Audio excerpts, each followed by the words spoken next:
So why do people who already know how to swim, at least so that they won't drown, what do they get from this? By improving their stroke, or by focusing on technique? Well, I personally respond very strongly to the idea of lifelong learning. That whatever I'm doing, at least the things I do that I value, that I can continue improving.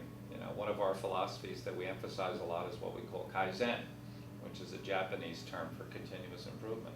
And the idea that you can have that as a possibility, that in middle age you could be getting better and better at something, and indeed do it far better than you did as a teenager. And far differently. Far differently. That's the thing that fascinates me. It's not just better, it's not just faster, or it's with a whole different experience, because as a result of this, when I'm in a pool, I'm never bored. Right.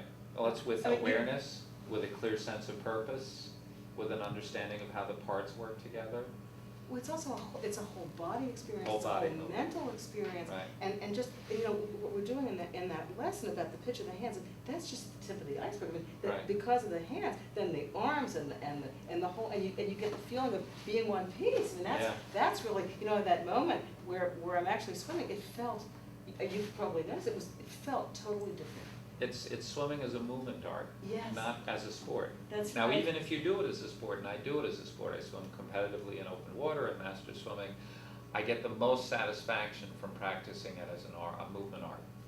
Well, that's the thing that I love about it. I mean, I know I want to go a little bit more into the if not competitive, at least A little faster, bit of but performance measurement. Yeah. Yeah. But that is really the thing that sets this apart for me, is that it's like dancing, in particular since I had so many frustrations not being able to dance on land because of all these injuries. Mhm. Suddenly in the water, Feels that's like not dancing. a problem. Yeah.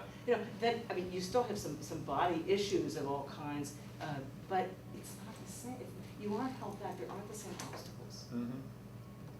And the dreaded buoyancy, really is actually a help in certain ways. So that's been, to me, the ongoing excitement of all of this. Well, that's the nice part for us boomers.